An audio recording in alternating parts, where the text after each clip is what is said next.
అవిశ్వాసాన్ని గెలిచినటువంటి సందర్భాన్ని మనం చూసాం. వాస్తవానికి మీరందరూ కూడా నిన్న మొన్న అనేక సందర్భాల్లో స్థానికంగా ఉన్నటువంటి శాసనసభ్యులతో వారి పార్టీ నాయకులతో మాట్లాడినప్పుడు మా దగ్గర 80 మంది ఉన్నారు, మా దగ్గర 85 మంది ఉన్నారు, కావాల్సినటువంటి మెజారిటీ మాకుంది అని చెప్పి ఏ రకంగా ప్రచారం చేసుకున్నారో మీరు అందరూ కూడా చూశారు.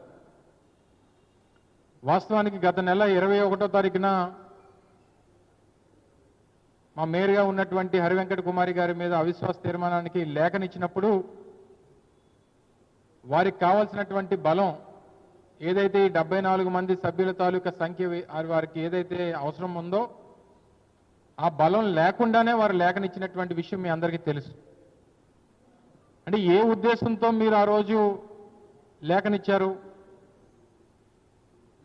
ఏదో రకంగా ప్రలోభ పెట్టో, బెదిరించో, భయపెట్టో, అవసరమైతే కిడ్నాప్ చేసో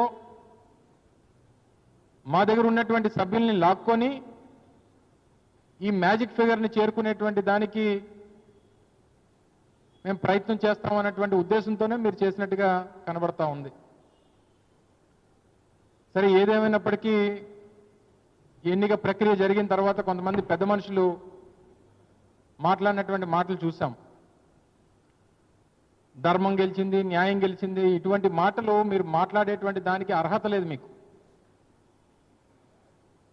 పెద్ద పెద్ద మాటలు మాట్లాడి ధర్మం గురించి, న్యాయం గురించి మాట్లాడేటువంటి నైతిక హక్కు